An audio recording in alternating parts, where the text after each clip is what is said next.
नमस्कार दोस्तों, आप सभी का स्वागत है एक बहुत ही ज़्यादा डरावनी हॉरर स्टोरी में।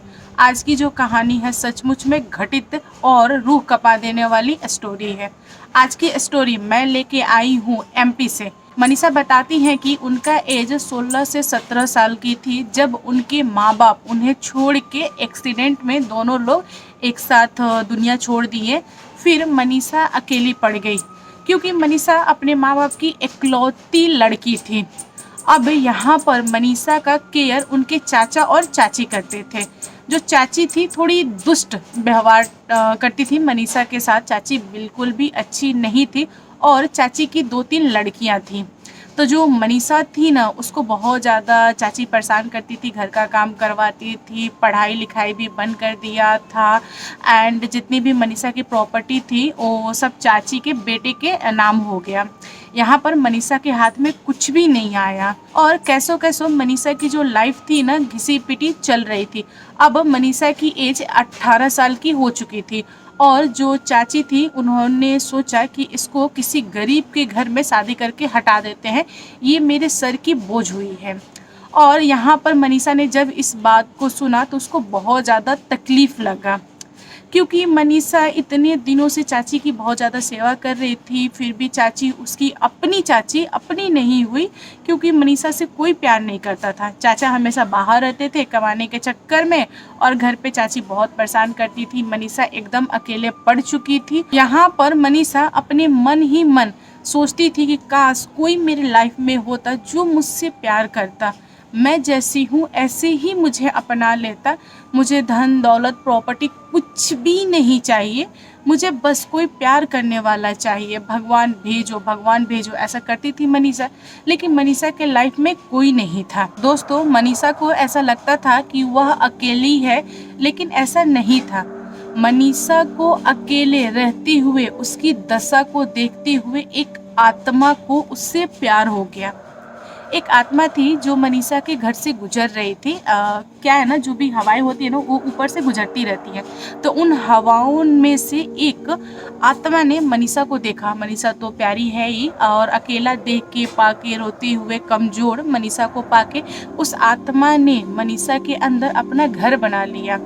जो आत्मा था ना उसको धीरे धीरे मनीषा से प्यार होने लगा और आत्मा चाहता था कि मनीषा को टच करे, मनीषा के साथ रहे, मनीषा के साथ सब कुछ करे जो एक हस्बैंड और वाइफ करते हैं। यहाँ पर आत्मा मनीषा को बहुत सारे हिंट दे रहा था कि मैं तुमसे प्यार करता हूँ। फिर भी मनीषा समझ नहीं पाई। मनीषा को कुछ भी समझ नहीं आता था क्योंकि आत्मा जो थी ना वो बस इशारे करती थी।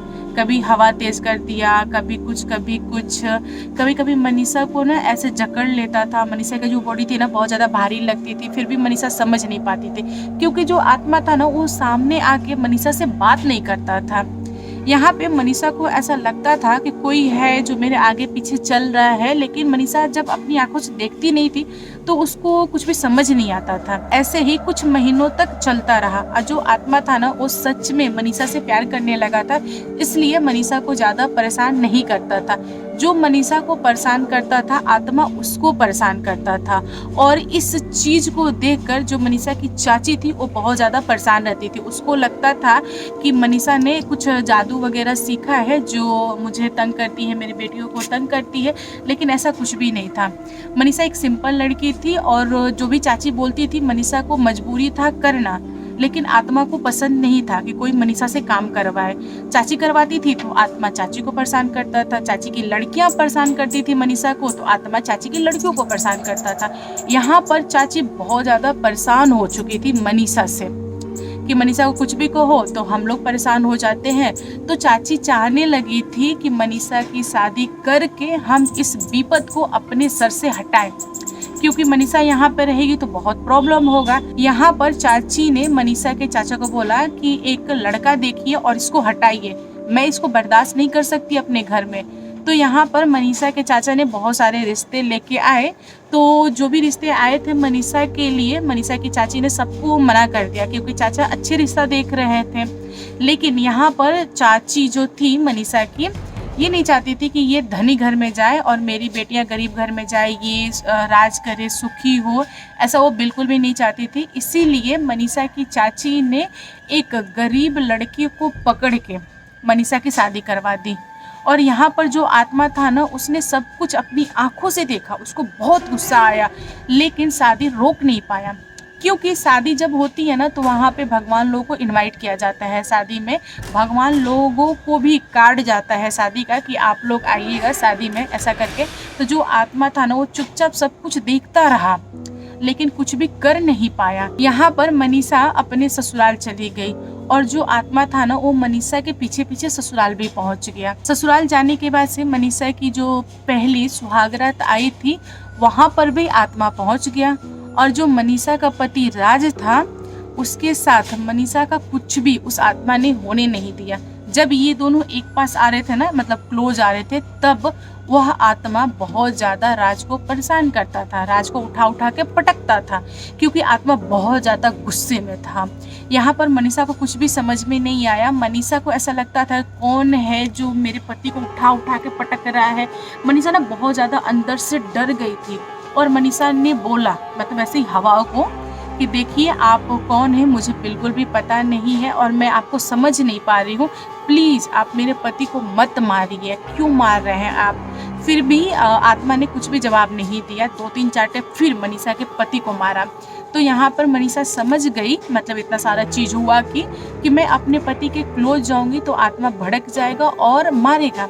तो एक काम करते हैं, हम इससे दूर हो जाते हैं। तो मनीषा ने ऐसे ही हवा को बोला कि देखिए, अगर आपको नहीं पसंद है मेरे और मेरे पति का एक साथ रहना, तो मैं थोड़ी सी डिस्टेंस बना लेती हूँ, मैं हट जाती हूँ, प्लीज़ माफ़ कर दीजिए। तो जैसे ही आत्मा ने यह बात सुना, चुपचाप छोड़ दिया राज को। और राज भी समझ चुका था कि कोई है जो मुझे मार रहा है, परेशान कर रहा है। मनीषा नॉर्मल लड़की नहीं है, मनीषा के बॉडी में कुछ तो ऐसा है, ऐसा राज को लगने लगा था। फिर भी राज अपनी वाइफ को देख चुका था और राज भी यहाँ पर मनीषा से प्यार करने लगा। राज ने जब वो फोटो देखा था मनीषा का शादी वाला, तभी उसने हाँ बोल दी कि हाँ, मुझे इसी लड़की से शादी करना है। राज को भी मनीषा से प्यार, आत्मा को भी मनीषा से प्यार।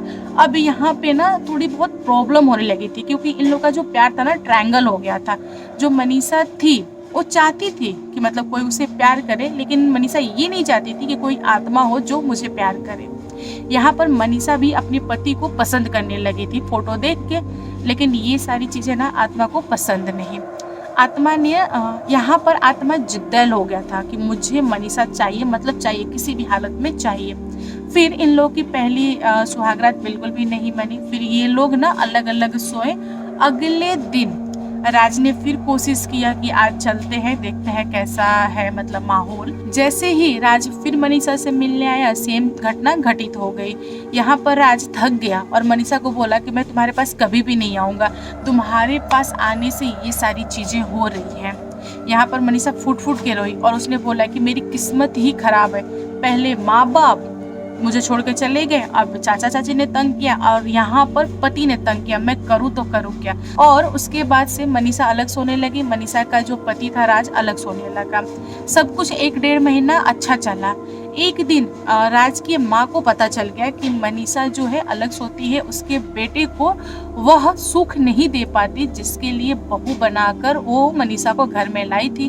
तो यहाँ पर सास को प्रॉब्लम होने लगा।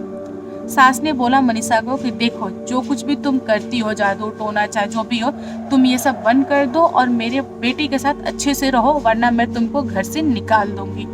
यहाँ पर मनीषा एकदम पागल हो गई थी कि अब मैं जाऊँ तो जाऊँ कहाँ, करूँ तो करूँ क्या। यहाँ पर मनीषा ने अपने पति से जाके माफ़ी मांगी और बोली कि मुझे नहीं पता है कि ये हम दोनों के साथ क्या हो रहा है और मैं कोई भी जादू टोना नहीं जानती हूँ, प्लीज़ आप मुझे माफ़ कर दीजिए। हम लोग कोशिश करते हैं कि आगे सब कुछ सही चले। यहाँ पर राज ने भी मनीषा को रोते हुए देखा तो बोला कि ठीक है, कोई बात नहीं, हम ट्राई करेंगे। तो यहाँ पर राज फिर रात में गया मनीषा से मिलने के लिए और राज के साथ फिर घटना घटित हुई। इस समय राज के साथ बहुत कुछ हो गया था, मतलब राज का जी पाना बहुत ज़्यादा मुश्किल हो गया था। उस आत्मा ने बहुत ज़्यादा राज को मारा था। राज ने भी घुटने टेक दिए। राज ने बोला कि मुझे माफ़ करो मनीषा, तुम मेरे घर से निकल जाओ। तुम ही पनौती हो और तुम्हारी वजह से ये सारी चीज़ें हो रही हैं। मुझे ये बिल्कुल भी पसंद नहीं। मैं अपने घर में सुख शांति चाहता हूँ। तुम प्लीज़ चली जाओ, घर छोड़ के चली जाओ। यहाँ पर राज ने बहुत ज़्यादा मनीषा पे गुस्सा किया, चिल्लाया। मनीषा ना बहुत डरी और मनीषा बोली कि ठीक है, अगर मेरे से प्रॉब्लम है तो मैं घर छोड़ के चली जाती हूँ। मनीषा आधी रात को घर छोड़ के निकल गई और मनीषा ने जब घर छोड़ा तो वह जिस हालत में थी उसी हालत में घर से बाहर निकल गई और मनीषा चलने लगी। उसको पता नहीं चल रहा था कि हम कहाँ जा रहे हैं, क्या कर रहे हैं। मनीषा के दिमाग में ना बहुत सारी चीज़ें चल रही थी, मतलब जो भी उसके साथ घटित हुई। मनीषा चिल्ला चिल्ला के हवाओं को बोल रही थी, कौन हो, क्यों परेशान कर रहे हो, मुझसे क्या चाहते हो, बताओ क्यों कर रहे हो मेरे साथ, मैं तुम्हें देख नहीं पा रही हूँ, तुम आखिर हो कौन। लेकिन कोई भी जवाब नहीं आ रहा था। मनीषा थक गई, वहीं सड़क पे बैठ के रोई और मनीषा ने डिसाइड किया कि बस बहुत हो गया, अब ये मेरे बर्दाश्त का नहीं है और मैं बर्दाश्त नहीं कर पाऊंगी। मनीषा ने नदी में छलांग लगा दी और उसके बाद से मनीषा ने इस दुनिया को छोड़ दिया, क्योंकि मनीषा थक चुकी थी चीजों से। और उसके बाद से उस आत्मा का क्या हुआ मुझे नहीं मालूम। दोस्तों, आज की जो स्टोरी है ये मनीषा की भांजी मतलब ननद की बेटी ने लिख के भेजा है और उन्होंने बताया कि यह जो कहानी है सचमुच में उनके घर में घटित हुई है और जितने लोगों ने इसके बारे में सुना जाना सबके रोंगटे खड़े हो गए। सच में रोंगटे खड़े कर देने वाली चीज है। यहाँ पर एक आत्मा ने एक लड़की की जिंदगी बर्बाद कर दी। ऐसा नहीं करना चाहिए था उस आत्मा को। और रहा सवाल आत्मा का और इंसान का, कभी भी मेल नहीं हो सकता, क्योंकि इंसान इंसान है, आत्मा के साथ कैसे ये कर सकता है, मतलब शारीरिक संबंध बना सकता है, मुझे तो बिल्कुल भी समझ में नहीं आता।